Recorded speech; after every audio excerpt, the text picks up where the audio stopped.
Very good evening to all of you. On behalf of Auditing and Assurance Standard Board of Institute of Chartered Accountant of India, I welcome you all in today's 130th CP program organized by AASB of ICI for this council year. As you all are aware that these days we are organizing sector-wise programs, various audit consideration in various sectors. So today again topic is very relevant, that is the life insurance sector.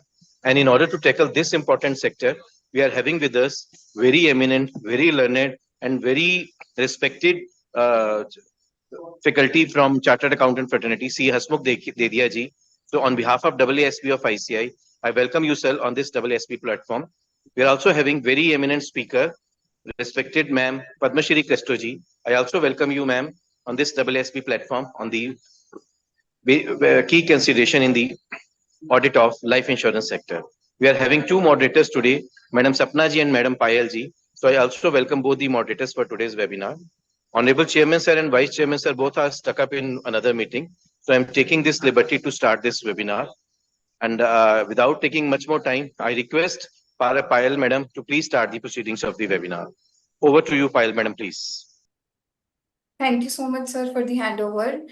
First of all, I would like to extend my heartiest thanks to CA Sanjeev Singhal, sir, Chairman, Auditing and Assurance Standard Boards of ICAI, CA Vishal Doshi, sir, Vice Chairman, Auditing and Assurance Standard Board of ICAI, and Anil, sir, for organizing the series of informative webinars where experienced professionals come together to guide and advise other professionals so that we can all ensure and deliver high quality audits. And a very big thanks to the entire panel for providing me an opportunity to be a moderator for today's session. So we are having two eminent speakers with us who will be sharing the professional insights, key challenges, as well as opportunities on the topic key considerations in audit of life insurance sector.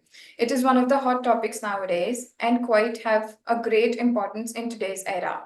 Just to give a brief about today's topic, which is life insurance services, this sector plays a crucial role in providing financial security to individuals and families by offering various insurance products designed to protect against the financial impact of death, disability, and serious illness.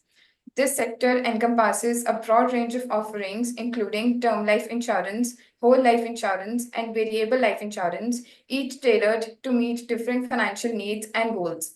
This sector is highly regulated to ensure consumer protection, with insurers required to adhere to stringent standards for financial stability and transparency. Through comprehensive risk management and customer support services, the life insurance industry helps individuals plan for the future, mitigate financial risks, and ensure that loved ones are protected and provided for in terms of need. Now, I would like to introduce our first speaker, C. Padmashri Krasto. Padmashri is a partner with Audit and Assurance Practice at MSKC and Associates and also heads the corporate legal function. She is the head of monitoring and remediation in the firm. She comes with over 20 years of extensive experience in practicing audit services, specializing in insurance, financial services, and manufacturing. She has implemented ISQM in December 2022 and is responsible for coordination and conduct of all regulatory reviews and global reviews. She possesses in-depth knowledge of standards of auditing, both Indian and international, quality standards, methodology, IFRS, company law, accounting standards, Ind AS, IPO-related matters, and other statutes. She has also expert knowledge of audit tools and is also a proficient speaker where she imparts sessions on professional interest and audit tools within the firm and various external forums. She is a part of member of Center of Excellence for Insurance Working Group on Group Audits. She was a special invitee to the Auditing and Assurance Standard Board for the year 24-25, member of FRRG, special invitee to Center of Audit Quality Directorate for the year 23-24. Apart from all of this, she has also been awarded the title of Superwoman of WIRC by WIRC of ICI in March 2024. Now, I would like to invite my co-moderator, CA Sapna Gupta, to introduce our esteemed speaker, CA Hasmukh Dedia, and take the proceedings further. Over to you, Sapna. Thank you so much, Parul, for the handover. Now, I would like to introduce our second speaker, CA Hasmukh Dedia. Mr. Hasmukh is a prestige member of ICAI since 1981 and was lecturer advanced accountancy and tax in VES College of Commerce and Economics for about 4 years in past. He is also a partner of KKC and Associates LLP, which is a reputed firm of chartered accountants for about last 20 years.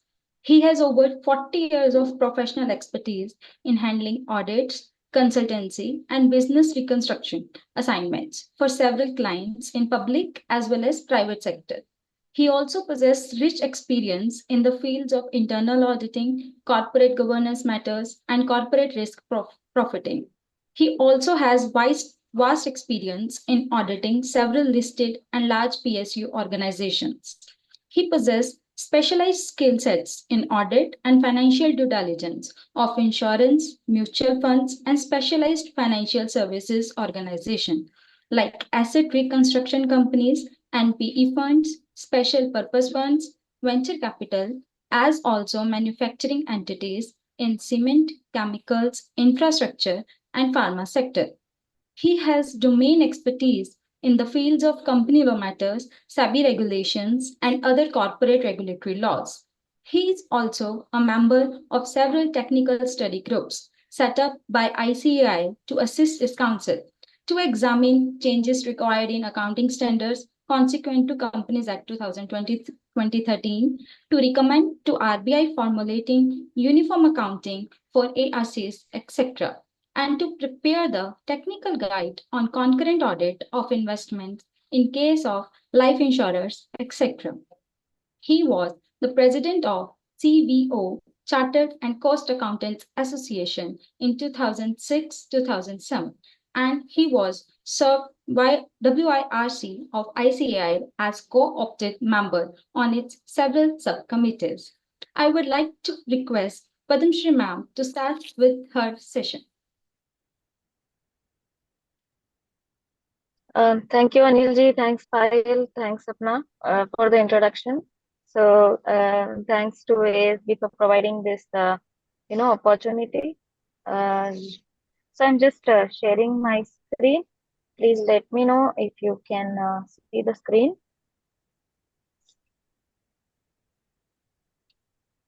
Are you able to see the screen? Yes, ma'am, it's visible. Yes, yeah, the PPT is just loading. Just give me a second. Yes, ma'am. Yeah, is it visible? And I'm audible clearly? Yes, ma'am. Yes, ma'am. Yeah. Thank you so much. Sorry, due to some issue, I'm not able to switch on my video. I think that would, help in bandwidth as well. So I think a few months ago, I think we had one session on audit of general insurance companies. And today I have the opportunity to speak on the life insurance companies. So, let us understand the concept of life insurance first. And once we understand the concept of life insurance, then we will be able to, understand the audit nitty-gritties or the challenges much more in detail. So this is the table of contents that we have. Concept of insurance. I think Payal gave a good introduction on what is insurance, how does it help us. I think of late, I would say in the last 15 years, the penetration of the insurance into individuals' life and into individuals and into various industries have been much more as compared to the earlier years. Like if you compare 20 years ago and 20 years later, there has been a huge shift in terms of insurance. Earlier, even the health insurance products used to be quite lame and they didn't cover a lot of things. But now I think life insurance covers almost health insurance almost covers everything existing, pre-existing with certain conditions and things like that. That was just an example to let how there is a shift. The type of products increases, the type of the demographic penetration also increases. The number of people who are now insured are much more as compared to earlier. So there is a continuous endeavor to get more and more coverage in terms of insurance, especially life insurance. If we have life insurance and health insurance are two of the very critical things. If we if we think about any other country in the world, many other countries in the world, I would say that insurance is a mandatory thing. So there is a portion from the salary or the income that is deducted and then directly deposited, and then that insurance comes to use in case of any medical issue, in case of death, disability, any kind of these things. So that is how, that is a social security deposit, insurance deposit that is taken away. So many people feel that it is actually harsh on them, it is pinching them, they are not getting anything in their hand. But at the same time, it's the reverse. In case if we do not have insurance and something happens, then all the savings, everything just gets washed away, and that has a huge impact on the financial condition of the person. And uh, we must have seen and we must have heard at least two three such cases wherein the outflow had been quite high. And obviously hospitals are places where there is no bargain, right? So better the hospital, higher the bill, and things like that. So there are no two ways to it, and insurance seems to be must in terms of our day to day life and survival. Also, I would like to give a background on how insurance actually became more popular pre-COVID, post-COVID. So we would say pre-COVID era, post-COVID era. So in the pre-COVID era, still there was some amount of leniency in terms of acquiring some health insurance and life insurance. But COVID period of 2 to 3 years was such hard hitting, and it actually showed reality of life to almost many of us. And actually, the insurance market actually did well after the 3 years, or after after the COVID period. So people who did not have health insurance, actually physical suffering, mental suffering was one, but financial suffering was on the other side of it. So the endeavor of IRDA, which is the Insurance Regulatory Development Authority of India, is always there. It is twofold. One is increase the insurance coverage in terms of all types of insurance, and second is as much as possible, do the protection of policyholders.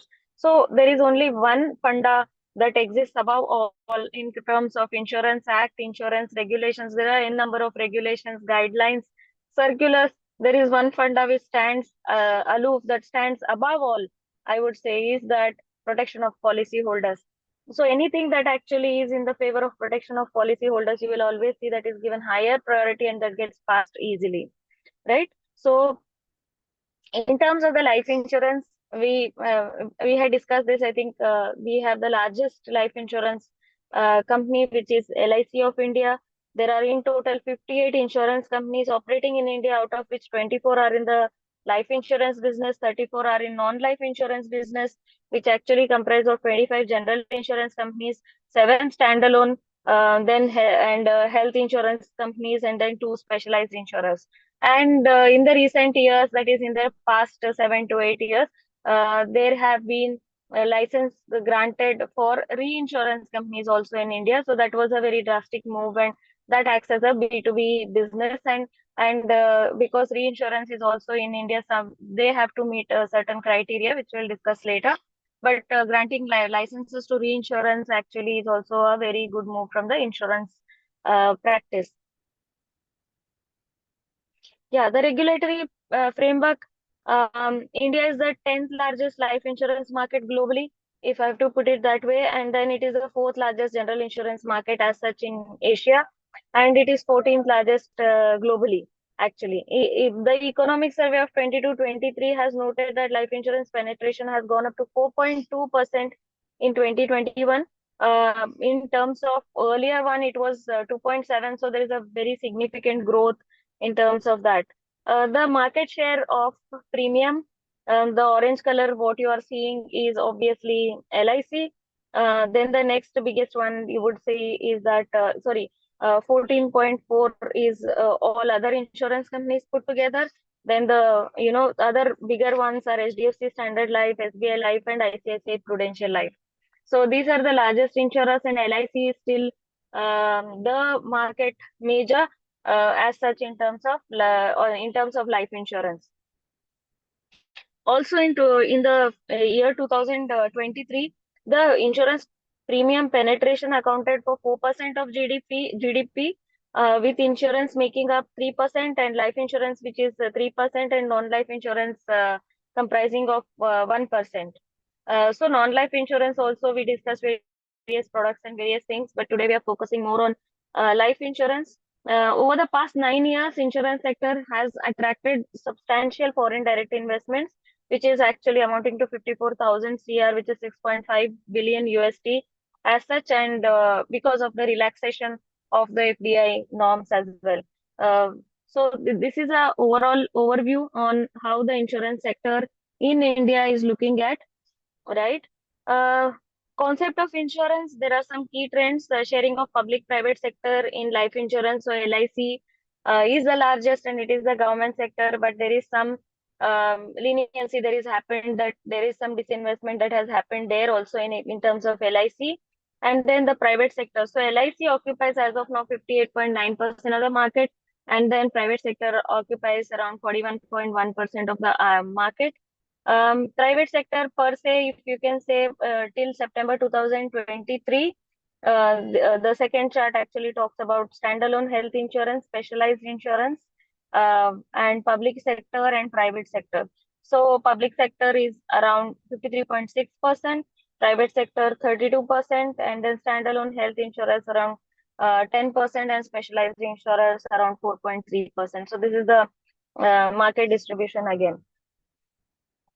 Now, coming to the concept of insurance itself.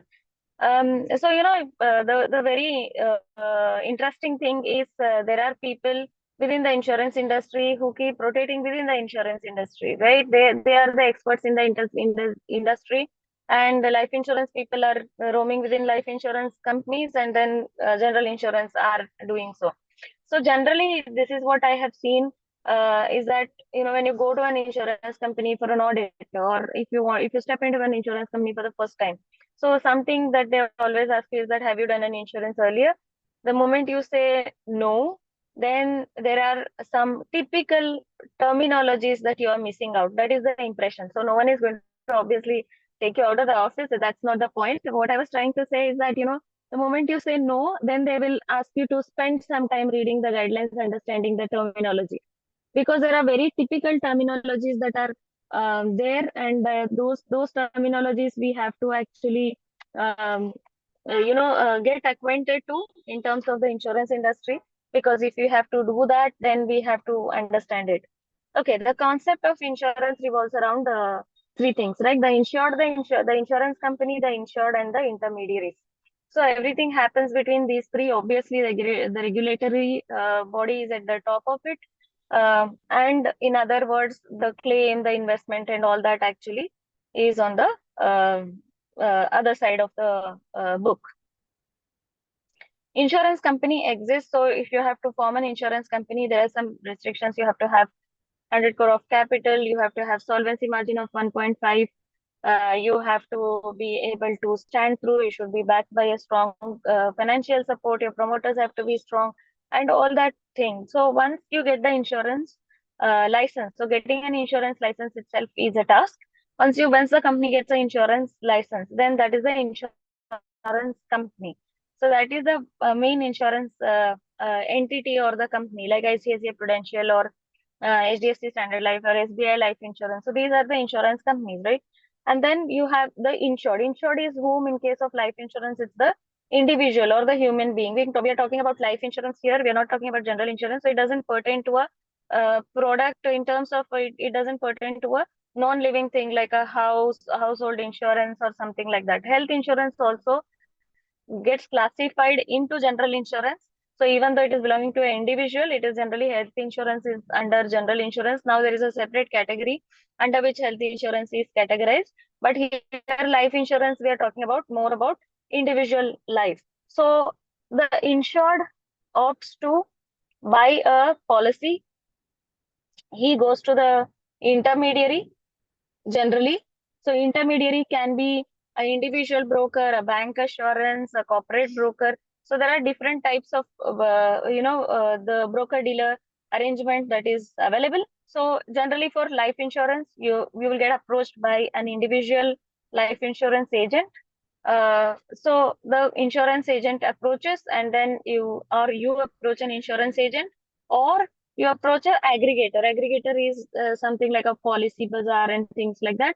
So you go to the life insurance aggregator, you choose a product, you compare a product, you look at your eligibility, you look at your affordability of the premium, you look at the coverage that you want to pick. So whatever is the best ideal thing that you will have, then you pick the product. So the amount that you pay is premium.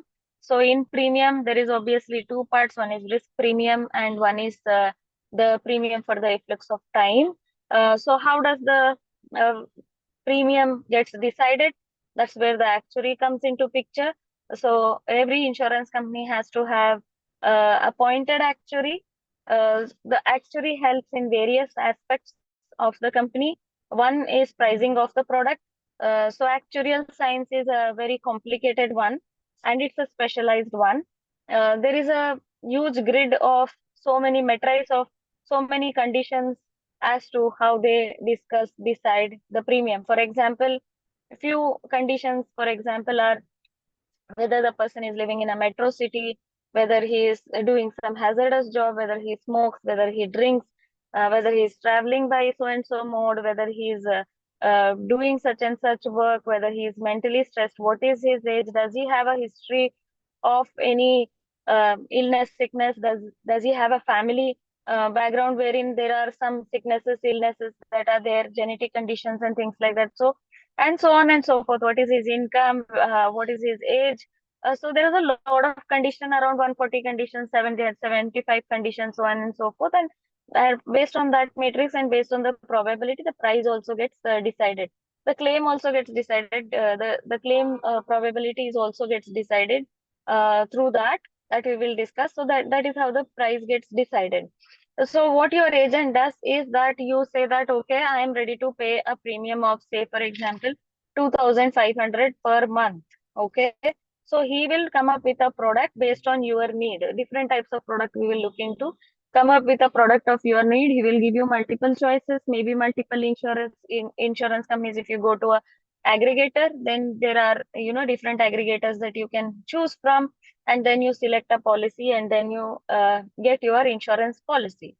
When you get your insurance policy, there is a very typical term that we call, there is always a free look period that is available. Free look period of 15 days. What is free look period? That means I say, for example, I am an insurance agent. I come to you, I tell you 100 things and I sell you a policy, but then you understood it differently, or I faked it and then you understood it, that it is very beneficial to you. When you looked at the policy, when you looked at the terms and conditions of the policy, you realize that what I told was not the truth, or you have understood it differently. Maybe I have told you everything, you have understood it differently. Whatever is the thing. Then within 15 days, you can return the policy, and after deducting only minimal charges, the premium will be repaid to you. That free look period is always available, which is a 15-day period. That's called free look.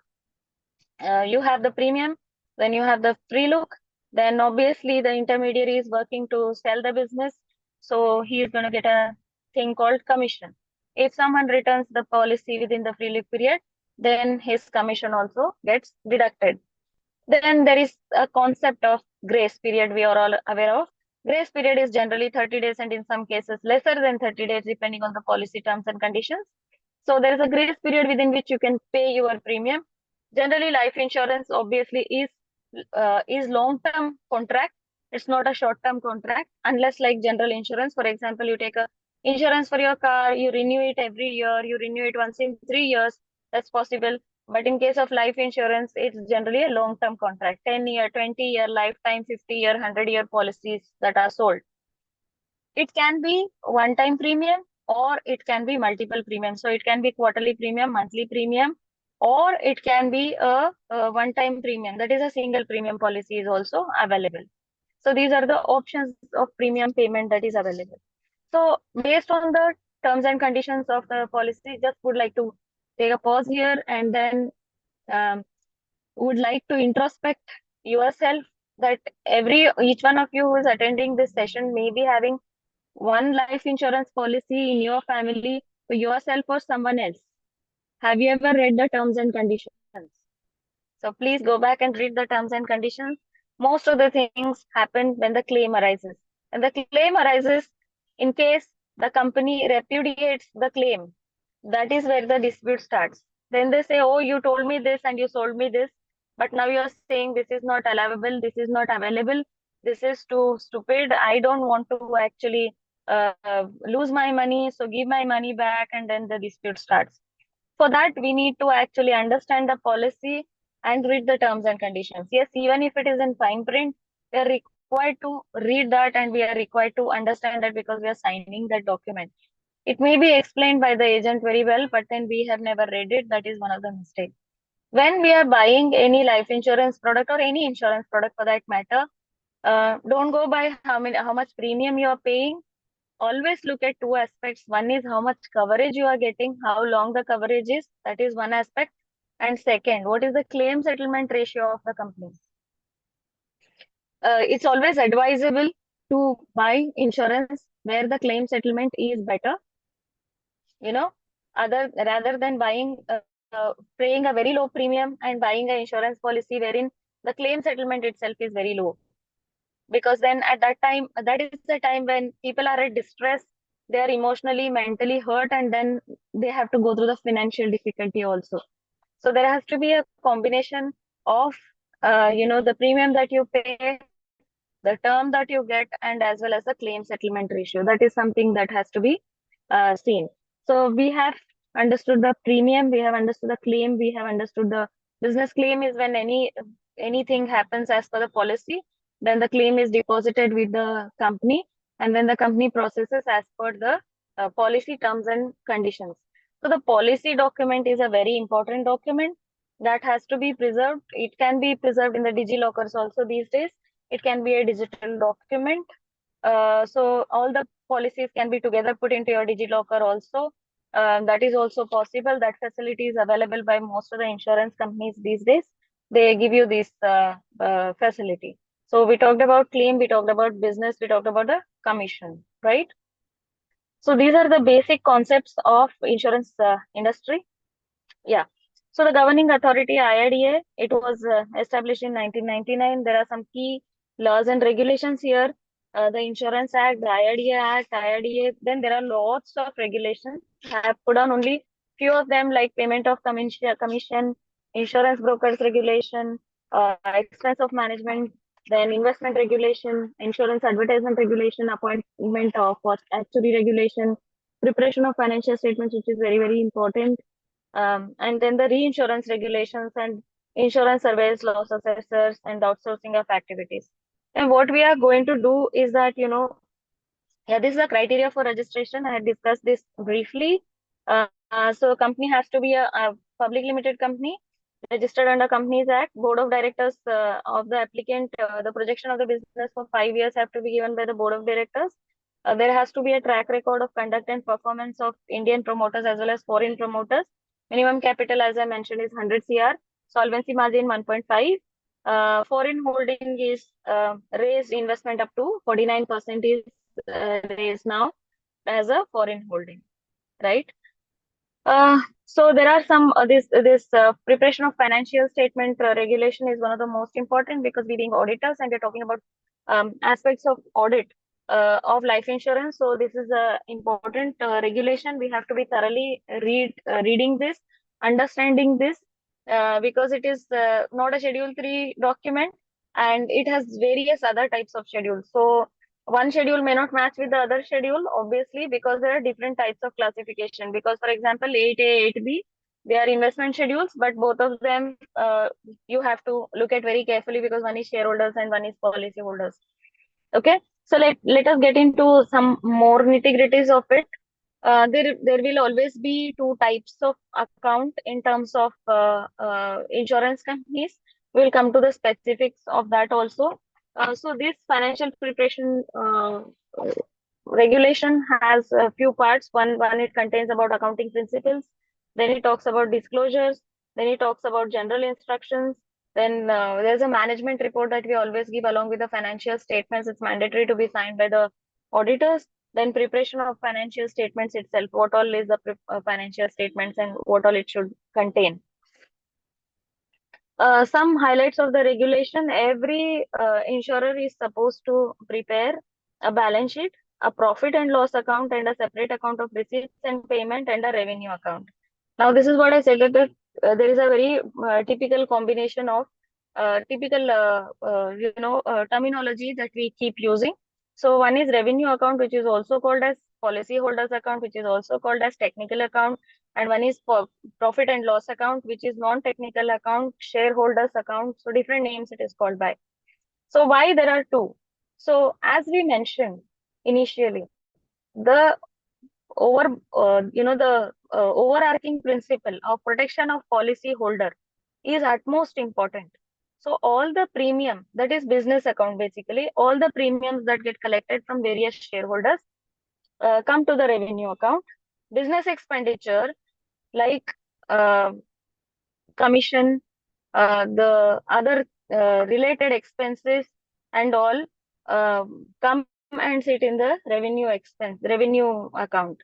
Now there are restriction on some types of expenses. For example, say promotion or sales promotion or CEO commission and things like that.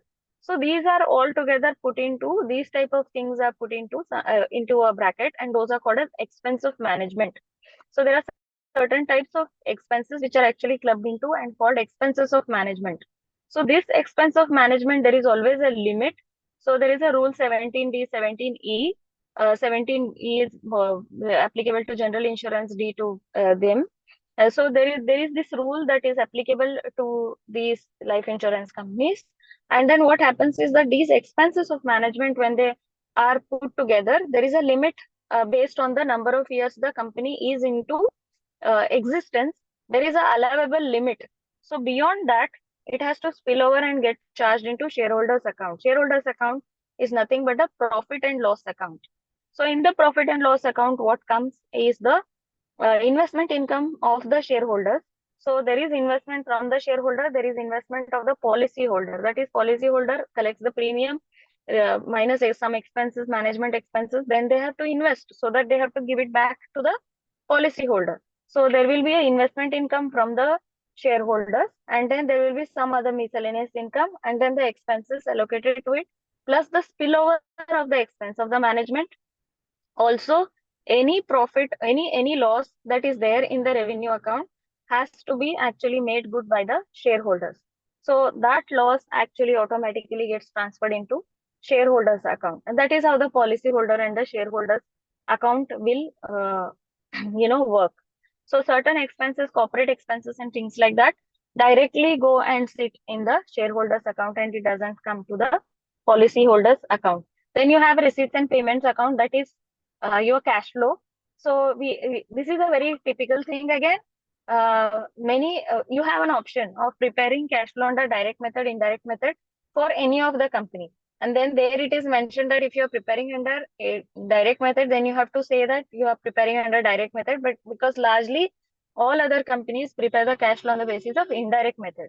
Insurance industry is the only one which prepares cash flow on the basis of direct method. So they prepare on the basis of the direct method of cash flow. So when I started first time doing an insurance audit, went back to my syllabus of maybe CA final, and then because at that time when I started doing insurance company, I was, I had passed, and it was the fourth year of my post qualification maybe.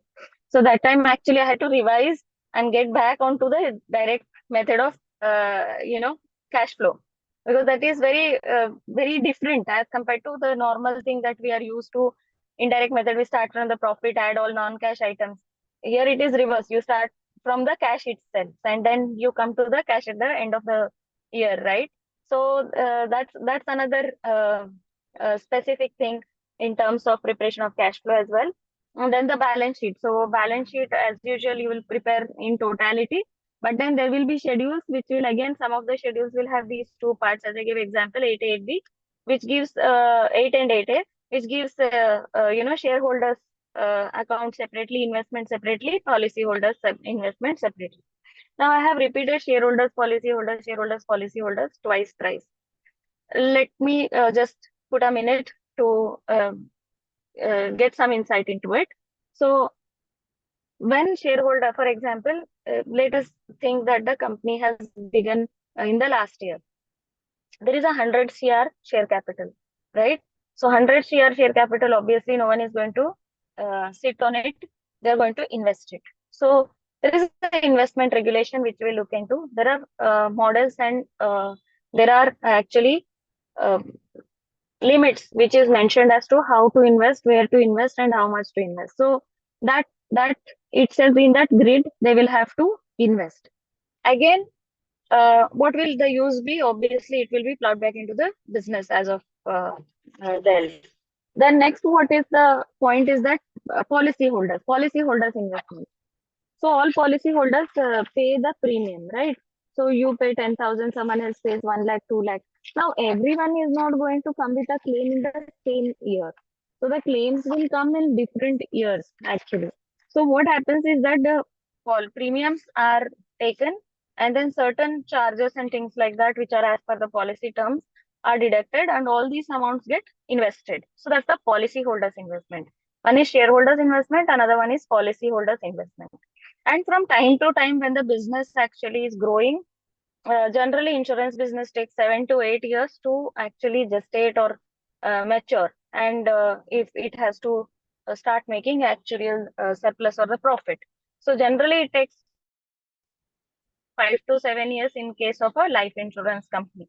Health insurance companies mature faster, but then life insurance takes this much time, 7 to 8 years. So in the meantime, when the business grows, because to meet that 1.5 solvency margin, shareholders have to keep getting into the funds, getting the funds actually as and when required. So whenever there is a downfall in the solvency, it has to be made good by the shareholder. So when there is a loss in the revenue account, that shift to shareholders account, and then that is also bought in by the shareholder. And then also in case of any kind of solvency margin dipping down, they will have to bring in the additional share capital. That's an obligation on them, and that is the principle of protection of policyholders account basically, right? Okay, type of life insurance products. You all must have heard all about it and then have thought all about it. I guess if it would have been a more interactive session, I would have got a lot of inputs also from everyone. So term life insurance or a protection insurance is something that is actually a pure term. So I'm talking about pure term here. So you pay the amount and then only on the basis of death or disability, critical illness, then only based on the policy, the claim will be accepted. So in other words, someone has to die to get the amount. So one simple funda that everyone has to remember in terms of life insurance. Now, obviously, this is not related to audit, but as a personal advice, that is that you have to invest smartly. Not that you have to die to get the money, but you should be able to use a significant part of your money. And also, in case of death, then the family is able to take ahead their life in a normal way. So I think the main thing is that you should not be living poor to die rich kind of a situation, so that you pay every premium and then at the end of it there is nothing left, but at the same time you should not be repenting that everything is gone. So make an ideal investment. There are different types of product that is available, but definitely one should always have one term life insurance policy. Everyone who knows insurance well will always advise that there has to be one insurance policy. Now obviously this is not a insurance advisory thing, but just to understand the product. Endowment, pure endowment. So endowments, cashbacks, money backs, all these are wherein you get back your amounts as after a certain number of payment of premiums, after a certain number of years, or in installments. So there are different kinds of endowment and money back policies basically.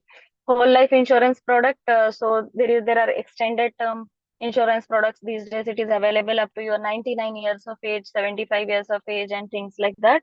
Then unit linked insurance plan, which is more linked to the market.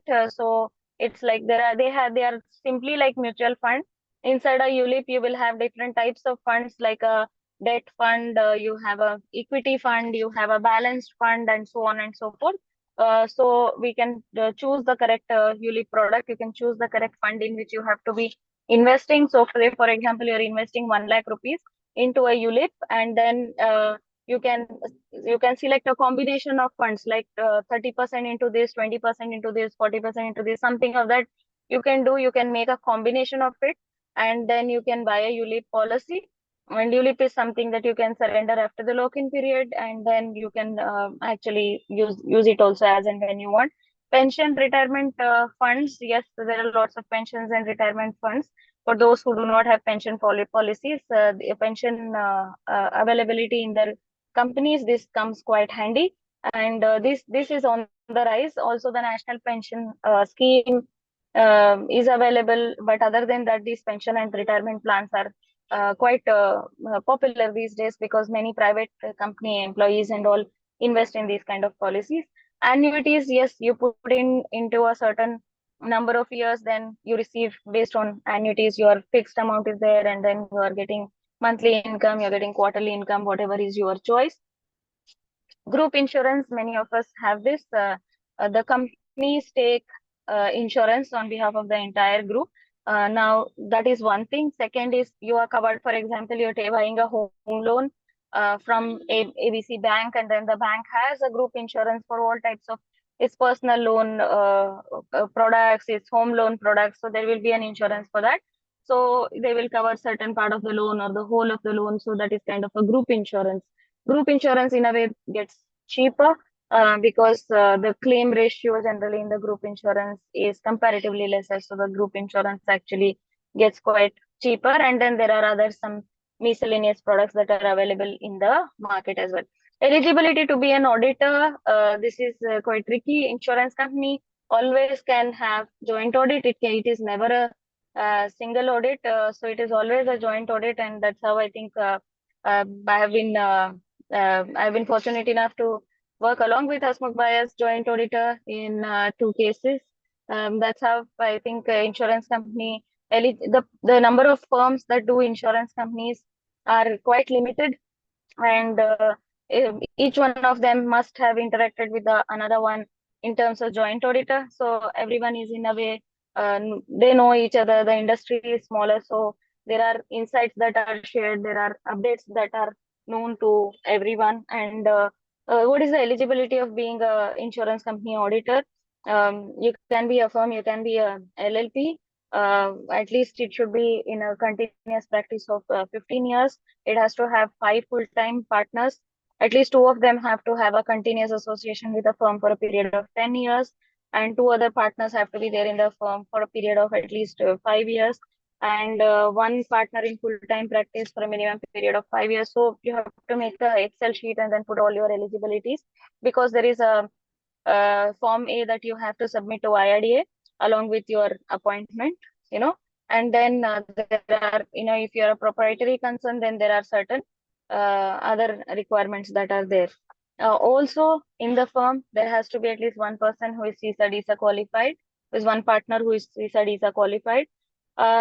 Or additional thing that is there is that the firm should have experience in the financial sector for at least 5 years.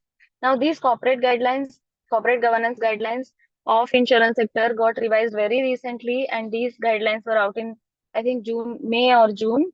And these actually have brought in some changes in terms of this financial sector expertise and things like that. These are the new things that are brought out.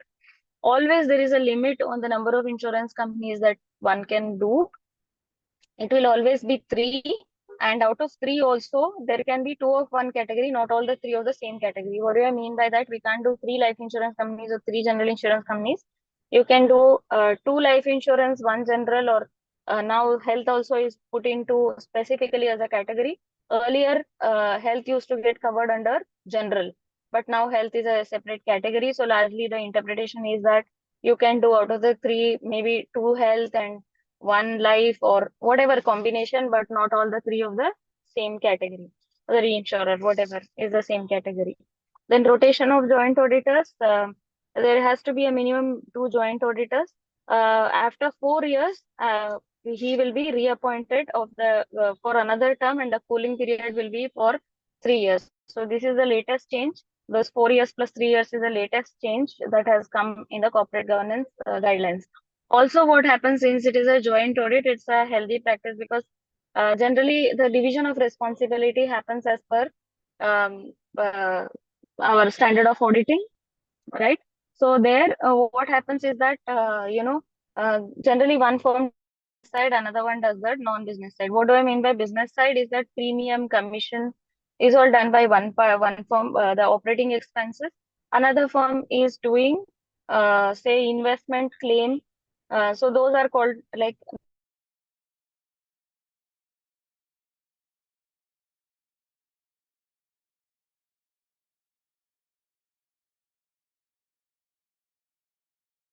But generally, we used to have a term of 10 years earlier, 5 plus 5.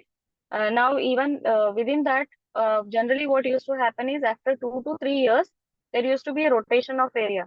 Like, for example, if we are doing uh, premium business, premium commission and all for 2 years, then after 2 years, we would ask the joint auditor to swap, and then we would do the investment claim in every area. So there is a holistic coverage also, and then you get to know what is sitting in the other area as well.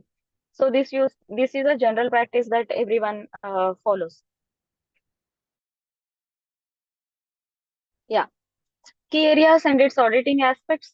Premium, how do we uh, audit? Premium is a very vast thing in terms of life insurance. There is a distinction of first year premium. Then there is another term called renewal premium. So first year premium is basically what you pay in the first year, FYFP, first year first premium, basically it is called, or the first year premium, FYP, or the RP. That's the normal terminology that everyone uses. First year premium is like the first year of acquiring the policy, what you're paying. And then renewal premium. Renewal premium is all the premium that is actually coming in the next year as a renewal of the policy. Because life insurance is a long-term contract, though there are single payment policies also available, but then there are lots of policies which are recurring and which are renewed based on certain parameters, that is quarterly, half yearly, or yearly, whatever, it is renewed. And then obviously there's a grace period, and after the grace period, you will have to, the policy gets lapsed in many of the cases. And then there is a possibility to renew it also. So premium, how do you collect premium? You collect premium from various branches, through agents, through many sources. So what happens is so there's a section called 64VB. So 64VB is very much applicable in case of life insurance as well as general insurance. What does the 64VB tells us is that the risk of the insurance company cannot begin before he receives the premium. So the insurance contract can begin only after the premium is received by them, right? So the premium is encashed by them. If you pay a check, the policy cannot be issued on the day of paying of the check. The policy can only be issued after the clearing of the check. That is the funda. So the 64BB compliance is very, very important. So we generally check that one. That's one thing. Premium is collected from various sources, and that is through, generally it is on the another application, and the financial application is different, because application data, that is the individual's personal data, health, wealth, weight, everything sits on the application data. And then what comes to the financial data is through batch processing. So you will obviously need a ITGC guy here, because the systems are going to be complex, and the systems are not going to be so easy to look at without an ITGC person. There is going to be a batch processing in all the cases, and then there is going to be a reconciliation, that is the premium control account, the claim control account. So claim also is done by an individual, premium is paid by an individual, then it gets collected, and the premium comes as FYP or RP. So that's the single line item that you will see in the financial application mostly. And there is a continuous control that happens. And another important, very relevant thing is that in larger insurance companies, there is always a team of people who are doing bank reconciliation, because there are a number of things that happen in bank reconciliation. First, they do with 14 characters, 17 characters, along with the policy number, along with the application number, and it's a complex process. So there are experts in bank reconciliation. So there's a team of bank reconciliation people who always look into, because there are unknown premium that are received, or unknown in the sense you don't know to whom to allocate it to, or there are sometimes wrong credits that are received or wrong debits that are done. So all these combination exists. What are the complication in the accounting of premium? Yes, so sometimes the premium gets so the grace period ends and the lapse is there, then the commission has to get clawed back. So clawback is another term that you will generally use. That is like, when within the grace period, for example, your 31st March. So 31st March, you're closing the financial statements. As on 31st March, not necessarily all the premiums that are due have been paid. There, some of these policies are still in grace period. Then you accrue the premium. You accrue the premium for that period. But what happens is that after, say, 15th of April or something, some of them have not paid. So the policy lapses. So there what happens is that when you accrue the premium, the commission is also accrued to be payable to the agent. But when the premium is not received, then the policy lapses automatically. The commission is also clawed back. So that clawback is another term that we generally use. So these are the things in premium. Then in premium, you will also have to take some dockets, check the specific policies, then look at the configuration of the products into the system. Say, for example, because the products once configured will stay in the system forever. The claim may come after 10 years, 15 years. The product has to be alive. Today, there are some products in the market.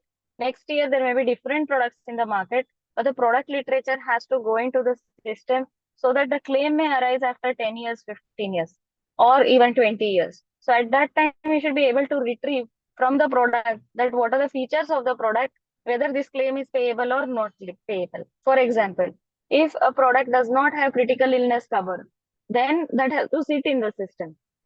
Because if the claim comes after 15 years and the guy claims for critical illness, then one has to confirm and see that this product did not have a critical illness cover. Or if a guy has taken, if in a product it is available that there can be a rider. For example, I take a normal insurance, but then I take a rider. Rider is an additional thing that you pay, and then you top up with some other amount. And then you take that as a rider, that is an accidental ride, an accident insurance rider, right?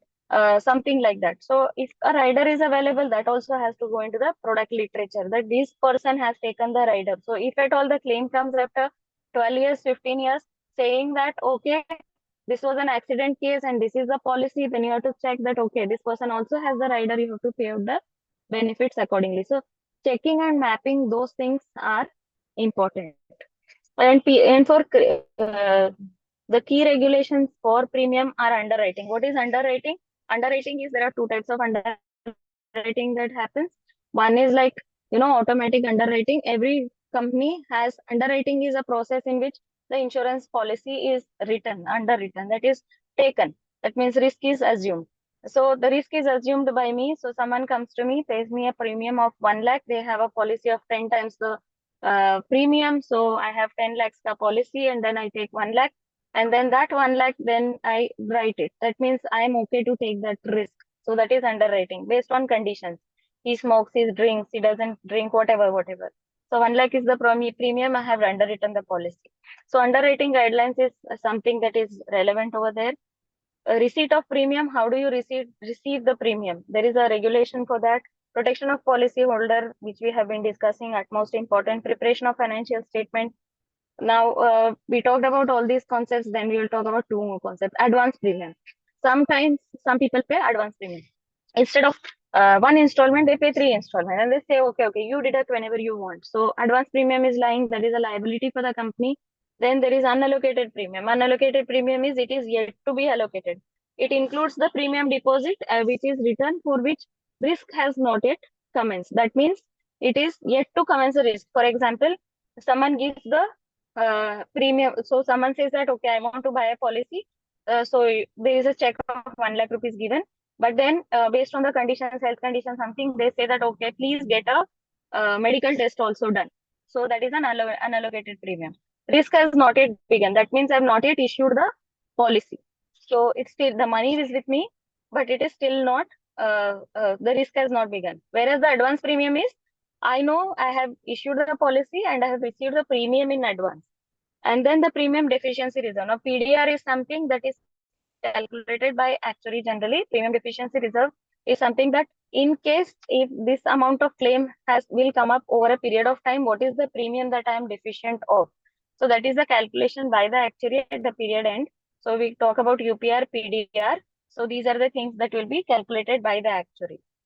So this is about premium. One of the aspects of premium is when we talked about the underwriting, we said 1 lakh ka premium and I am going to underwrite it and I am going to take the risk. I will see if I can take how much risk. Then I have my risk matrix. Whatever risk I cannot take, then I will reinsure. That means I will go and pay the premium to someone else and then give the policy also to that person to that extent. That is called sharing of risk, or that is called reinsurance. So reinsurance can be ceded, reinsurance can be accepted. So I can also accept if I have a reinsurance license, or I can cede it. That is, I will give it to someone else. So these are again the typical terms: reinsurance ceded, reinsurance accepted. Over and above my risk taking capacity, I am giving it to someone else. So in case of large policies, for example, if there is a policy for 200 CR or something, then there is always a reinsurer. So generally, companies have a risk appetite which is decided, and then they will have a reinsurance contract. So that is called a reinsurance treaty. Generally, reinsurance treaty has different terms and conditions. Based on that reinsurance will be done with another company, and that will be given to someone else. So we talked about 64 VB underwriting based reconciliation between premium income, premium collections recognized only on the basis of issued policies, and then document testing, right? Commission, as soon as premium comes, you have to pay. So the commission, there is a commission regulation, there is a broker's regulation. So broker has to be registered. One of the points in audit is that we have to always take a sample of brokers and see whether their certificate is valid or not valid, or whether they are registered with IDA or not registered. So that is an important point. Second is commission has to be paid based on a certain percentage. It can't be arbitrarily paid. There has been some relaxations in the recent past, but the commission percentages have to be properly seen as well. And then again, the literature of the policy, the plugging in into the ITGC system is all very, very important. So when premium is getting accrued, commission gets accrued. And if premium gets reversed, commission has to get reversed. That has to be the cross check. Important regulation here: commission remuneration rewards to the insurance agent regulation, insurance intermediaries regulation, then payment of commission regulation, and then total gross commission cannot exceed 30%. There should not be other ways that is paid. One important thing that we have to check as auditors is that there are ways of paying commission to the agents through other modes like rewards, presents, gifts, sales promotion, taking them to some foreign destination and all that. So we have to keep an eye on that, because IRDA in its inspection always sees this and always raises a question on this. So this has to be properly seen. And also the commission clawback in case of lapsed policies, that has to be properly seen. Investment is um, uh, it's always system driven mostly. These are system built in controls. It's very, very similar to mutual funds. So the investment regulations are almost similar to the IRAC norms of bank or the mutual funds. So investments, how they are doing, what they are doing, where they are doing, that is very important. What is their investment committee policies? One thing I forgot to tell is that all these insurance companies have a lot of committees. So there is as such, there will be a, the risk management committee and board and audit committee. All that is there. Audit committee is mandatory for insurance companies. So all these are there. Apart from this, there will be these committees of investor grievance. There will be investment committee. Then there will be, specific business committees that will always be there. So we have to see the minutes of meeting of all these committees also, especially in case of investment area, if that is a area of audit, then investment committee meeting is mandatory to be seen, because the decisions are made through that investment company, through that investment committee. Risk and reward, that how they will, where they will invest, what they will invest. Not necessary that all the companies will do equity investments. They may not do equity investment also. They may be doing in government bonds only, or only in the bond market, something of that sort. It's not necessary that everyone will go into equity. And then the classification of investment. Classification of investment is very necessary. It is given in the regulation how it is to be classified. And then what all the things have to be seen. From the audit perspective, what all we have to see? One is limit. So limit is multiple. One is industry-wise limit, overall limit, group limit, and individual limit. So everything has to be seen. Then rate testing in case of investment securities are, in case investments are made, rate testing is important. Then classification of investment into long term and short term. What is long term and what is short term? Generally in life insurance, most of it is long term, but not necessary. There is always a classification. Exposure to a certain group. So there is a restriction on exposure to a certain group. For example, if there is a Tata group, then how much you can invest into a single group? There should not be a complete exposure, because that is again from the protection of policyholder. This thing. So there is obviously there's a lot of investment that is lying there in crores of rupees. There is a custodian. So custodian statement and confirmation, independent confirmation from custodian, matching it with the books of accounts, security wise and overall wise. This is very, very important. Rate testing, what we are talking is like, if you have equity testing, then you can download the BHAV copy. Everyone knows from Mint, you can download the BHAV copy, and then you can actually put a formula and cross check. Investment, if we have an audit area of investment, you need to have 2-3 guys who know Excel well and who can do all the macros, or you can build the formulas. Then your audit area is actually, you have to write all the notes, and it will be auto built once you put the documents into it or the numbers into it. That's how I see investment. When investment is there, the amount of time that first time you have to build that sheet, it will take a lot of time. But from next time, actually, it becomes quite easier. And then the split between the shareholders and the policyholders fund. So that is very important. Earmarking of securities between participating, non-participating. Yes, that is a concept again. Participating means certain types of policies are participating. Participating means if the company actually makes profit, then they will get a bonus or a benefit. That is participating. And there will be some companies that will be, some policies that will be non-participating. It is clearly written in your policy. This is a participating policy or this is a non-participating policy. So accordingly, investment also has to be accordingly classified. The funds also has to be classified. So if you have ULIP, you will have that fund-wise balance sheet similar to mutual fund. Like each fund has to have its P&L and balance sheet. So say for example, if it's a large insurance company and it is obviously dealing into ULIP, then there will be hundreds of funds that they will have. So each fund balance sheet will also have to be signed at the end of the year at the time of audit. Again, for ULIP in investment, the criteria is same like mutual fund, like calculating of everyday NAV, declaring the NAV, and then actually if the policy gets surrendered today, then 3 p.m. and tomorrow morning, all that rules of mutual fund also apply here. And then NAV converting into units, units converting into figures every day. That's how the investment grows. So when the market is down, units will be more. And the next day, when the market is higher, the amount will be more. And then the units will be less, like that. So it will go on to and fro in that manner. So these are the limits of the investments directly from the regulation. I have just put it as across for reading. So these are the limits. The type of investment limits, like how much you can put into government security, approved investment, infrastructure, social security. So you have to read it very carefully. Something it is says that 25%, somewhere it says that not less than 5%. That means you have to put 5% or more. And then somewhere it says not exceeding 10%. That means you cannot invest more than 20%. So you have to read it carefully and you have to build formulas for this also. Then pension and general annuity business, there is another level. Next important aspect is claims. Claims obviously is one of the critical parts, because the policy protection of policyholder regulation gets triggered mostly from the claims, and all the litigations and all the questions come up from the claims itself. So claims is one of the very important area. So there is a system of, again, there is a committee for claims also. So it is investor grievance committee as well as the claims committee itself. So what happens generally, the process is the person submits the claim.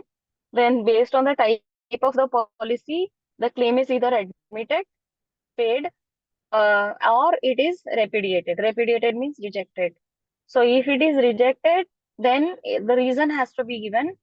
And in some cases, the claim, if the insurance company feels that it is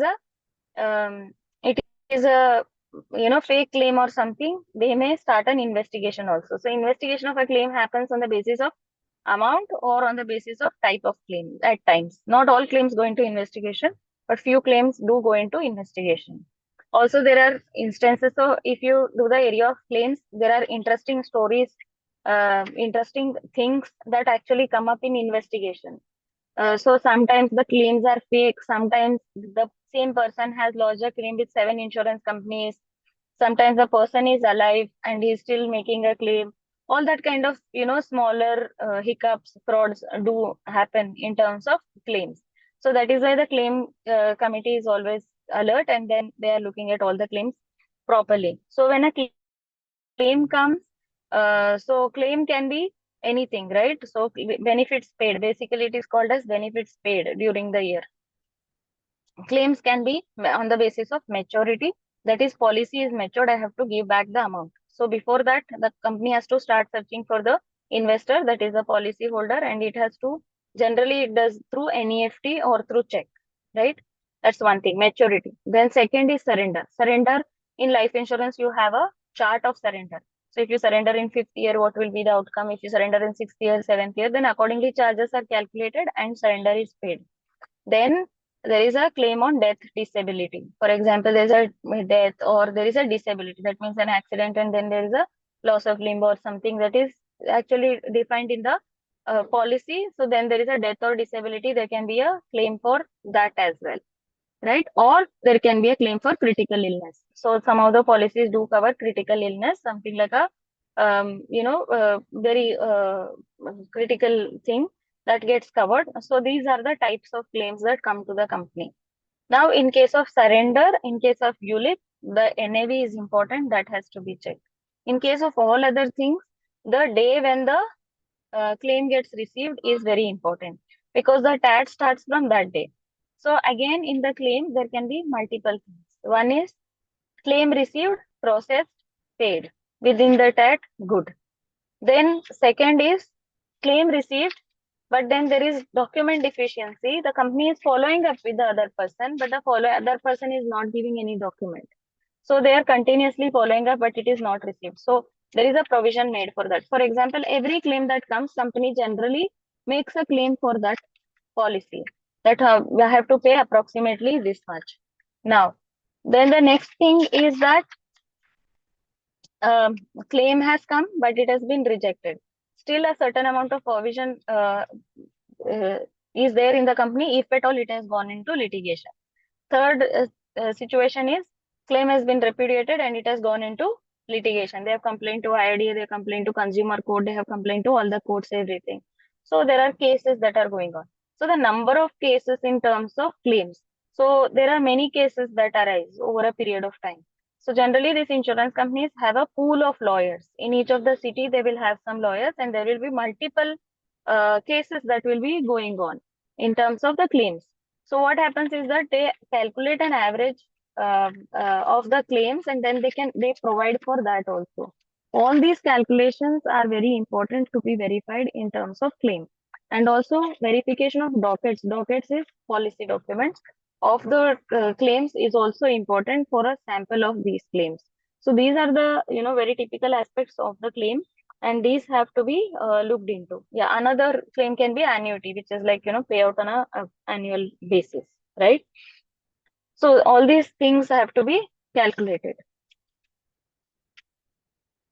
Then for the claim, there will be the PDR, that is the premium deficiency reserve, UPR, and the overall reserve is calculated by the actuary. That is, at any point in time, I may not have enough claims that are being reported to me. So I need to make a provision for that, based on my business and based on my overall thing. So one is not enough reported, and on the overall basis, what can be my claim if at all it is made on a certain day. So on the basis of that, they calculate another this thing. Now in India, being actuarial science being obviously a specialized science, in India, IRDA has given us that permission that we can put in our audit report an exclusion para that audit actuary has done his calculation of these items, and this being a specialized area, we are not looking into it because it is his responsibility, and he signs off, and then that certificate is necessary to be kept in the audit file. Also, we have to have a discussion with the actuary with regard to what are the assumptions that have been changed. Are there any releases of the any reserves that have been held?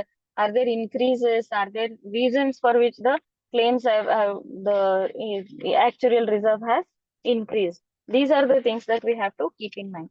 Reinsurance, as we discussed, is I get insurance, I give it to someone else because I can't bear that much risk. So that is reinsurance. When I give that risk, I also give the premium to them. Okay. And when I give the premium to them, I get a reinsurance commission again. Okay. So that's the reinsurance structure. So how do you audit reinsurance? You have to look at the reinsurance treaties. You have to look at the obligatory reinsurance if at all it has. And then you have to have the overall reinsurance calculation. So you take the premium register, calculate the reinsurance risk register, and then you can recalculate the reinsurance. So that is the next thing. Co-insurance generally is very less in life insurance, but it does happen in some cases.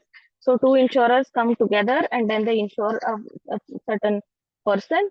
And then when there is a co-insurance, there is always a lead insurer, and then there is a subordinate insurer. Lead insurer is the one who is front-ending and who is doing. And then there is a subordinate insurer who is also actually taking up certain risks. So that is like a consortium loan. So two people coming together and doing an insurance. This is more relevant in terms of general insurance. For example, marine insurance, marine and hull insurance. This is generally done as a co-insurance only because the underlying subject is quite huge. So, for example, one ship, if it something happens to one ship, one insurance company may come down. It will be that value. So at times, this is the amount of risk that they are covering. So generally, marine hull insurance is a co-insurance. But in individual insurance, it is very less. But still, in some foreign countries also it exists, and in India also it does exist. Some co-insurance does exist. Expense of management regulation. We spoke about expense of management regulation.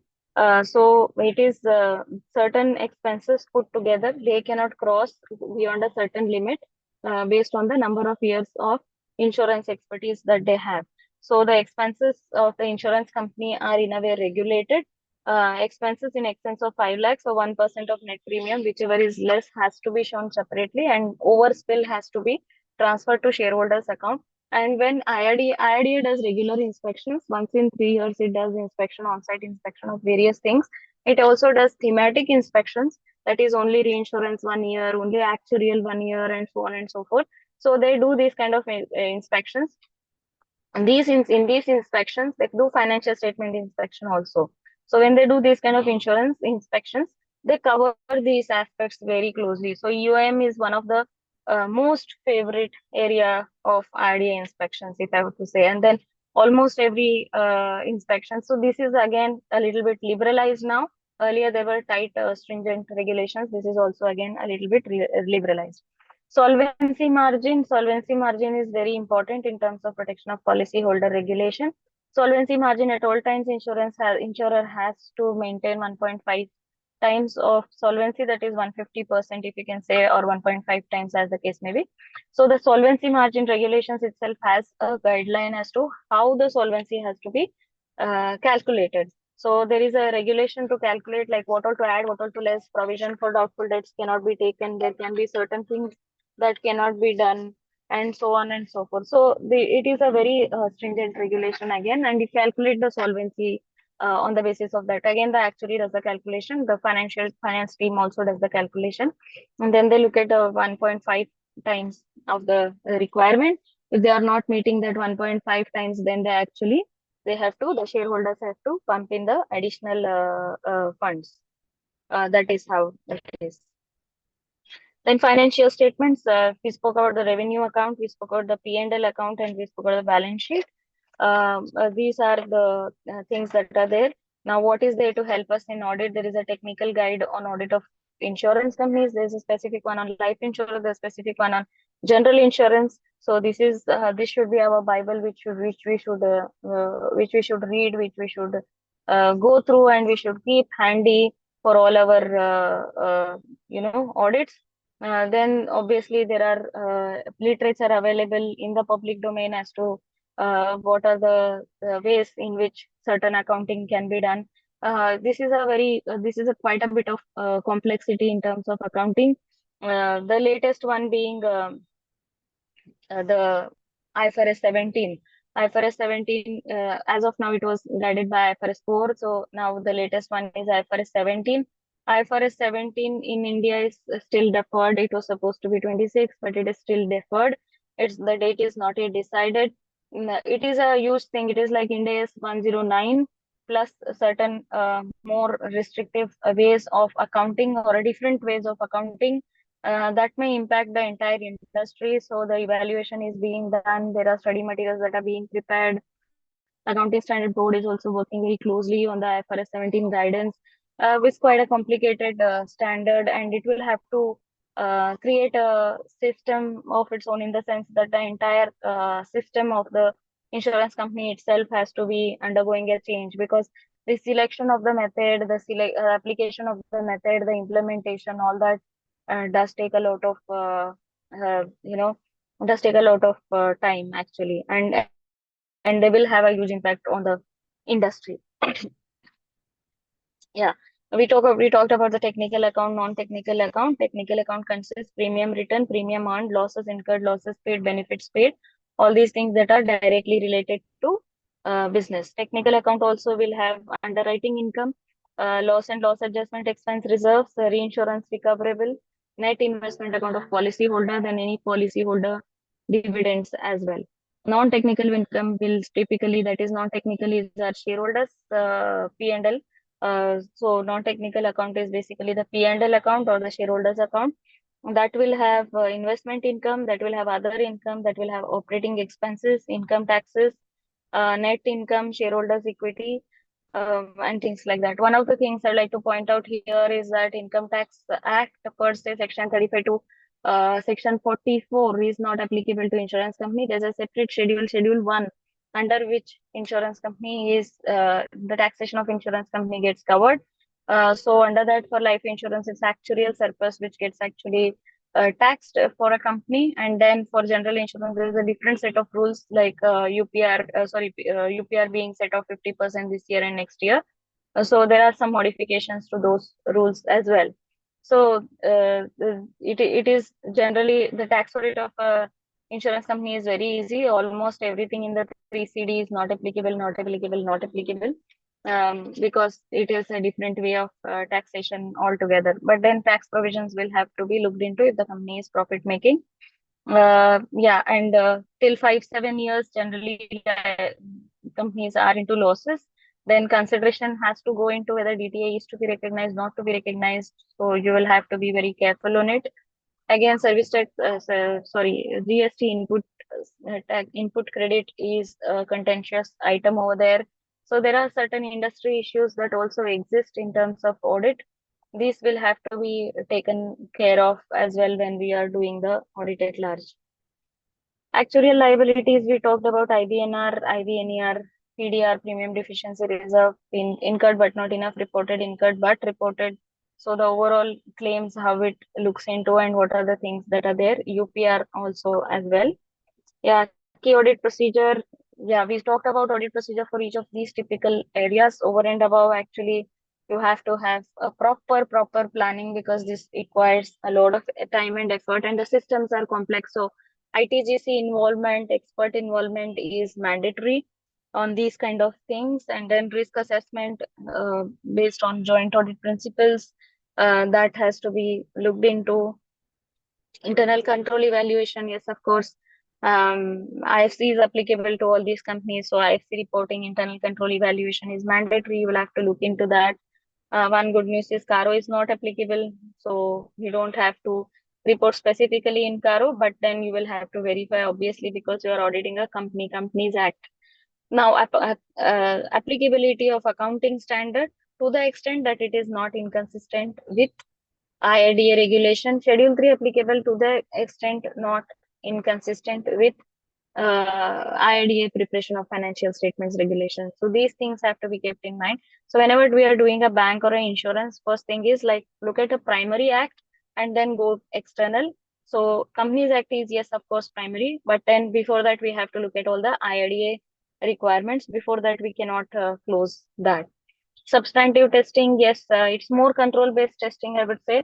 Substantive testing is maybe lesser as compared to the other companies. Regulatory compliances, yes, there is always a folder that is maintained for IRDA inward, outward by every company. That is something that will be necessary to look into. There is a lot of compliances that there is a lot of there is a lot of correspondence that happens between the company and the IRDA. There are many things that are actually sent by the company time and again. So you will have to look into these things, and also if there are fines, penalties imposed, we have to take into account. Inspection, if there are areas where inspection is actually during inspection, IRDA inspection, they have pointed out certain uh, problems, then those areas will have to be audited with a special impetus. That is very necessary. Then all these regulations in terms of broker regulation, solvency margin, all these stuff, when you have to read the regulations and you have to complete. Investment reinsurance, we talked about investment portfolio. We talked about management representations. It's necessary to take specific management representation, specifically typically on the areas where it is quite complex, and also on the actuarial valuation, you have to take the certificate. Report, we have the audit report, which includes that para on actuarial substance, like we have not audited this there, it is done by an expert. So that's in the other matter report, other matter para. Other report format is similar, but then in the management responsibility and auditor's responsibility, we include IRDA Act regulations. Not only Companies Act, we include IRDA Act and regulations. Management letter, we generally provide a management letter, and other than that, we also provide a management report. So there's a specific format of management report which also needs to be provided. Follow-up procedures, you need to do always a debriefing, follow-up procedures, communicate with stakeholders on timely basis, speak to the CFO, CEO, audit committee, board members, and always keep communicating, and even regulators may ask for some details. So you have to be ready and you have to be giving those details. It's rare, but it does happen. But regulators may also ask some questions on the financial statement. So communication with all these stakeholders is obviously necessary. I think that's all what I have had. Hasmukh bhai, if you want to take over, add some more things into the aspects.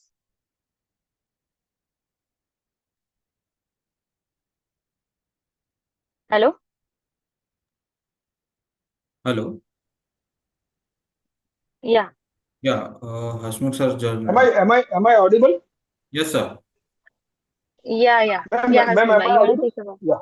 So Yes. thanks a lot. I heard you, and you did a very wonderful explanation of the nuances of the industry, the background, and even the contemporary issues also you covered well. Uh, so I would only touch upon with two or three aspects. Or if you can uh, flesh the if you can help me fleshing the, because I'm taking it from outside. Thanks, Hasmukh sir. Is it visible? Yeah. So go straight to slide of issues, major issues, Yes, like some sir. 52 It is or on something. that slide. Yeah. Yeah, so first issue has already been touched upon by ma'am and touched upon very well. This is a hot subject nowadays at an industry level issue. I think at the council level, at the regulatory level, at the ministry level also, this is being discussed. But till that time, it will remain a pain point for the preparers as well as the auditors of the insurance companies. Limit over commission expenses. This both commission, managerial remuneration, expenses of management have recently undergone a lot of change. Regulatory changes are there. Auditors will have to get themselves acquainted with all these changes and see that companies also have kind of, like reframe or rescheduled, uh, entirely re-strategize their expense strategies for commission, for brokering the business, managerial remuneration, and expenses of management. Whether those strategies of the company are within the regulatory framework and how is it going to work is something that auditors of the life insurers will have to be uh, putting a special focus on. I'm not going into the details of these limits and what are the changes and all because that will become far too technical. Uh, Disclosures pertaining to unclaimed amount is something which has always been a dear subject to the regulators, and there are always some additional requirements coming in this. Now, whatever is the unclaimed amount from the policyholders has to be shown as part of the financial statements along with the detailed nature and the aging thereof is something which is not a recent requirement, but this is a requirement which should have appropriate attention of the auditors.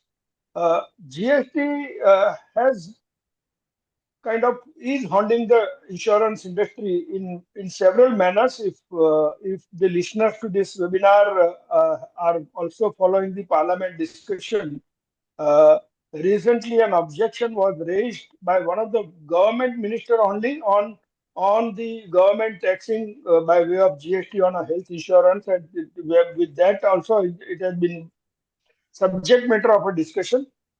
Some of the matters have recently been relaxed in the Finance Act or Finance Bill, like GST on the co-insurance, GST on the reinsurance, GST on the jettison cost, etc.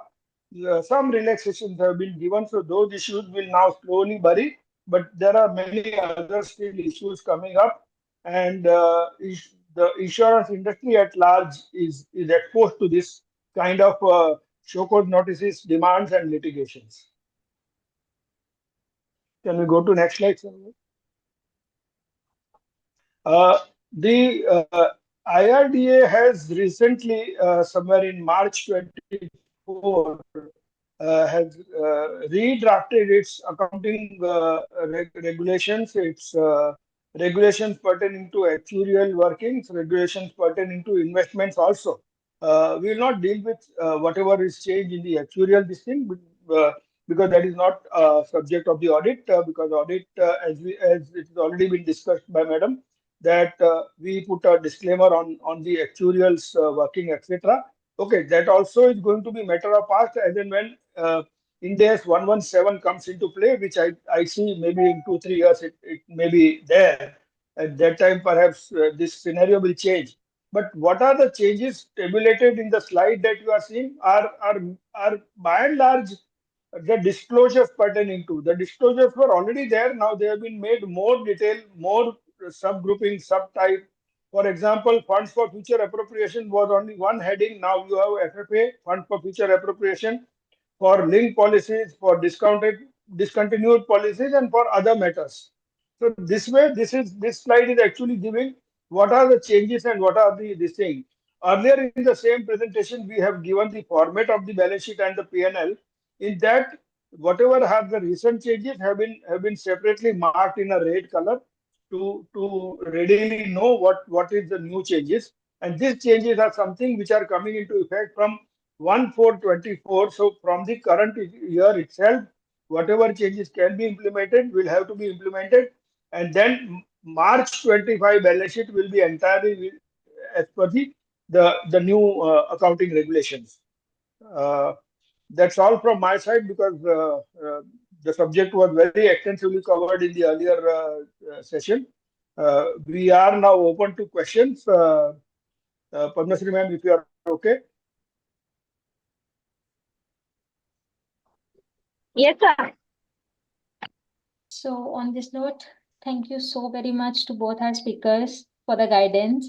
And indeed, it was a technical as well as knowledgeable session, especially on the key audit issues in life insurance sector. Now we have some doubts which we would like to ask from you. So the first one is, what are the common actuarial assumptions used in life insurance audits, and how should auditor validate those assumptions?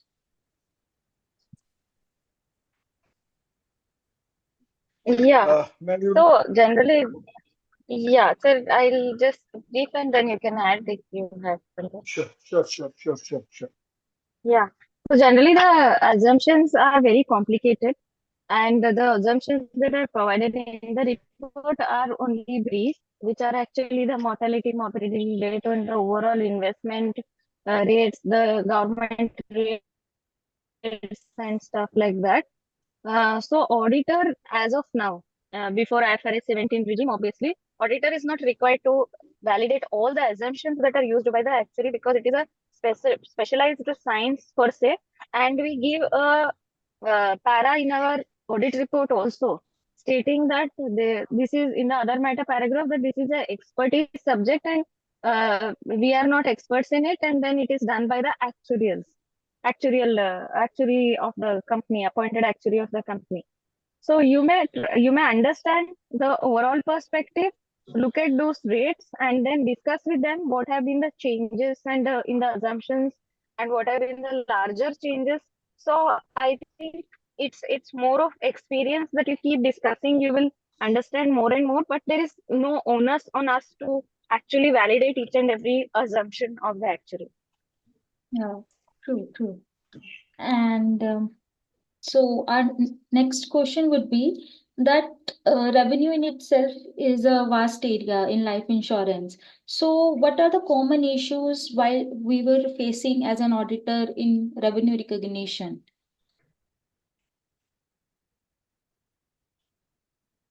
Shall I? Should I Shall I? repeat my question? Am I audible? Yes, Yes, sir. yes. Yes, sir. Please.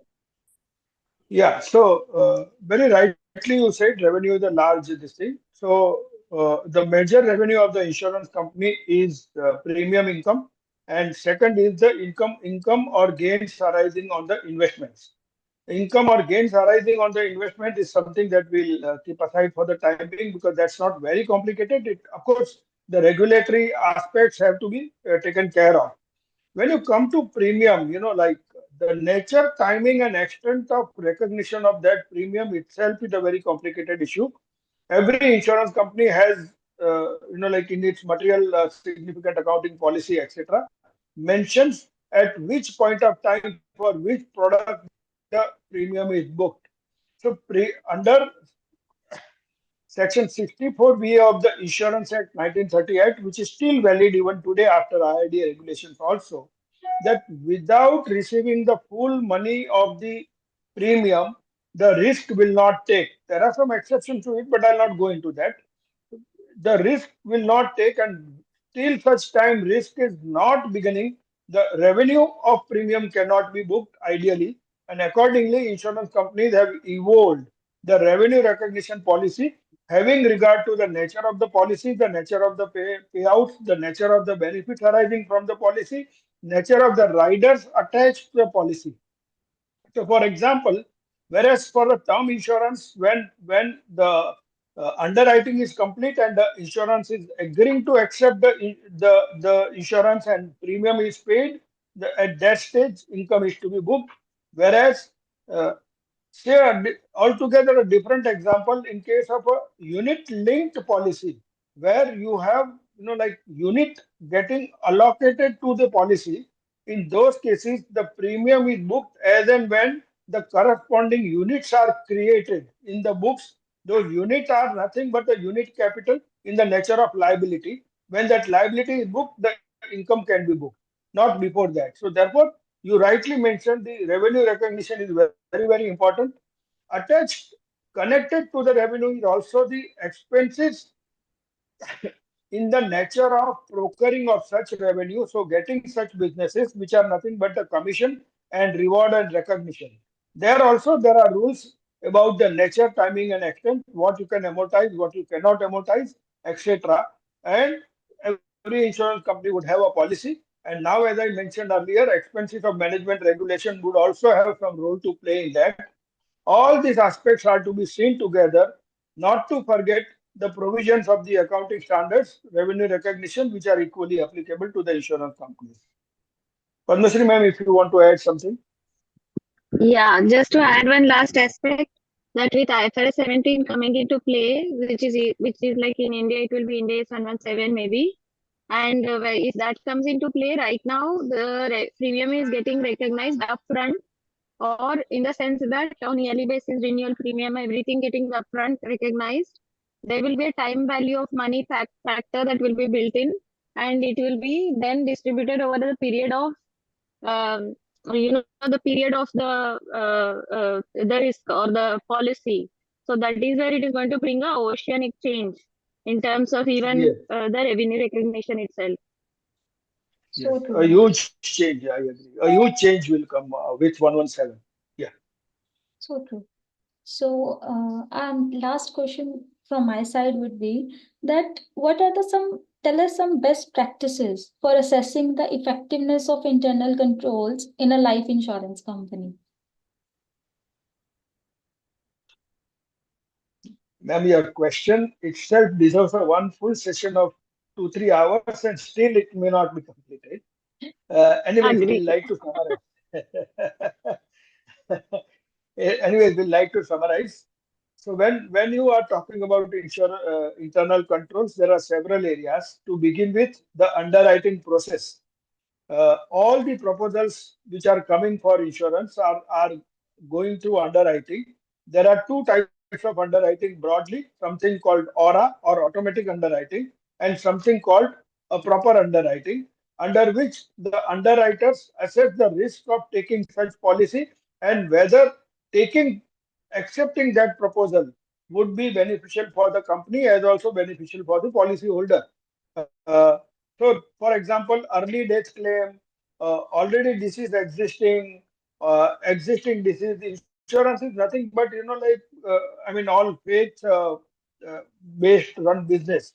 Therefore, controls aspect in that underwriting are very very important, which every insurance company has a very robust framework of underwriting processes in house and also review thereof by outsiders like industry experts, like auditors, etc. The next comes the premium accounting, which we already discussed. And the third and the most important area is business of insurance company is nothing but getting transferred the risk on the life or risk on the health of the persons to its own account. And therefore, whatever premium that insurance company is receiving, after putting aside some unit cost or some expense cost, the balance amount is to be invested in the manner that investments last over a period of the policies and generate to you a income which is adequate enough to maintain not only your solvency, which Padmasri ma'am mentioned, but also to be able to meet the claims of that policy as and when they arise. So controls at all these aspects, the small aspects like commission payout, reward, reward payment payouts, uh, employee costs, and other expenses, advertisement, etc. File and use, or nowadays they call it use and file. Uh, are you not crossing the regulatory line somewhere? Are you not going above the regulatory line or outside the regulatory line? Stringent controls have to be in place for all these matters. I have only summarized some important matters. There may be many more matters of this. Yeah, ma'am, your turn.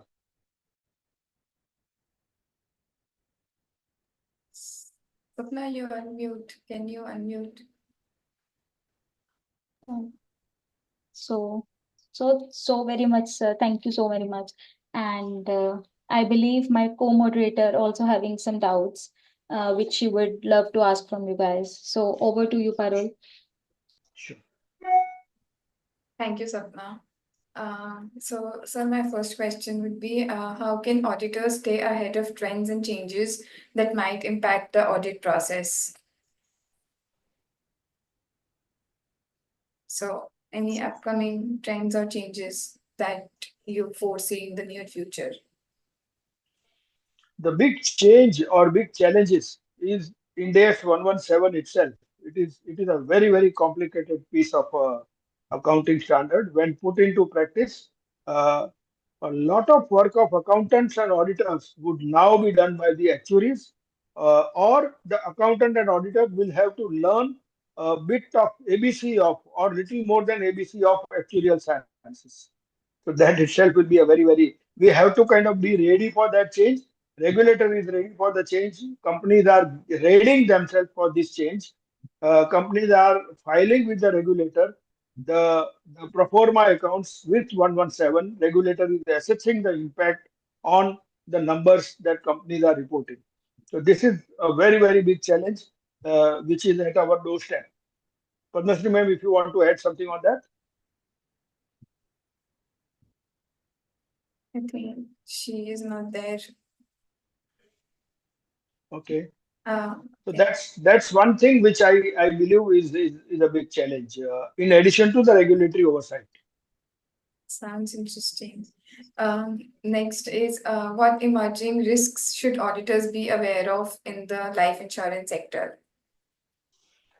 So business of life insurance is to like take the risk of the people. Yeah. So everywhere there is a risk, and therefore when auditing the risk aspects, uh, the risk at every place, as I mentioned, right from the underwriting stage. Suppose wrong underwritten, some in the quest of, or in the search of, or in the uh, rat race run of earning more premium, if you book a business of a low quality or a poor quality, ultimately you are paying for it in the form of claims, and your solvency and your profitability, etc., is going to get affected. So therefore, quality underwriting is something which is utmost important. Then because you are gathering so much risk of people, you have to transfer it to some other party, which is reinsurer. So reinsurance policies should be such which is a very cost efficient at payment of a very less insurance, less premium. You are transferring most of the risk, and that is what also one of the disclosure is required in the financial statement. What is the risk retained and what is the risk transferred? So that again is very important aspect for the auditor to consider, the reinsurance policy of the company and the reinsurance strategy of the company, and how is it getting implemented effectively to balance the risk that it has already taken. Third is, of course, investment. I'll not deal with that because we all know what risk investment faces, and there are very stringent regulations. I must compliment the regulator IRDA. It's one of the best piece of regulation, which is regulating the investment, and therefore you have not seen over last so many years any scam in the insurance this thing in the investment part. Uh, and third, and which is more important, is expenses pertaining to like middleman's commission, that commission and all that. And GST, I already mentioned, is already a problem area, rather a pain area for the insurance industry. Not for its normal GST, which is levied on the risk premium, or on the investment charges, which it charges to the policyholders or unit holders, but the other aspects of the GST matters, which are perhaps not properly considered either at the insurance company level or maybe at the tax revenue level, are posing a challenge and a risk for the auditors. How much of those notices, show cause notices received, are likely to get converted into, like those claims are likely to get converted into payment? The timing and the extent of making a provision against those policies, or just making a disclosure, or even ignoring disclosures in some cases, treating them as remote. All these are posing challenges to the auditor. That's right. And the last question for the day would be, how can data analytics enhance the audit process in life insurance companies? Like in any audit. Can- Yeah, please. Yeah, Please, I Padma. think most of the the things are system driven. So there's a lot of data that is sitting around, and then data analytics is very very helpful in terms of all kinds of slicing and dicing of data, and also to ensure that various compliances, all these limit calculations, everything that can be done. So there are other regulations also, which are obviously we cannot cover the entire gamut in these 1.5 hour. So there is this rural urban compliance also that we have to do. There is another kind of the compliance check that we have to do in terms of premium, in terms of commission. All these things actually data analytics can play a very good role, and because the data is quite cumbersome and it is in very it will be very good to analyze the data in such a manner that it gives effective results. For example, data premium analysis by overall basis, premium analysis by Ma'am, by ma'am, overall basis. your voice gets broken in.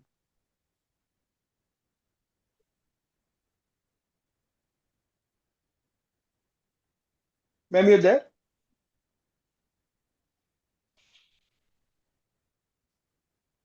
Hello. Padmashi? Padma Shri ma'am, you are there. I hope connection got disconnected. Padma Shri ma'am, you are there. No, that's okay. I'll continue from where she has left. Yes, so data analytics, like in any other audit, is important more in the insurance, because insurance business or insurance companies' operations cannot even be imagined, cannot even be thought without the plethora of systems working together, interfaced or not interfaced. And therefore, everything of the insurance is on a digital media, and therefore data analytics is of utmost importance. The more data analytics abilities auditors learn, more better and more qualitative the audit would be. That's right. That's right. Thank you so much, sir and ma'am, for addressing our queries and providing those insightful answers. Now I would like to invite Anil sir for formal vote of thanks. Thank you so much, ma'am. On behalf of Auditing and Assurance Standard Board of Institute of Chartered Accountant of India, I extend my heartiest thanks towards both the learned speaker, Hasmukh sir, as well as Padma Shri ma'am, for wonderful deliberation and covering all the audit aspects relating to the life insurance companies. Hope our members have gained a lot through this deliberation, in spite of having busy schedule as well as the some other exigencies. Sir has given his kind consent. So thank you so much, sir, for your kind expertise as well as your precious time. I also extend my heartiest thanks towards both the moderators for wonderfully moderating this webinar. Thank you so much, Sapna ma'am. Thank you, Thank you sir. so much, Parul ma'am, for such a wonderful coordination. Thank you so much, all the Thank you. participants of the webinar. Thank you so much, Thank you, sir. sir. Thank you Thank so you. much, ma'am. Thank you. It has been a pleasure. It has been a pleasure. Thank Thank you, you. sir. Thank you. Thank you.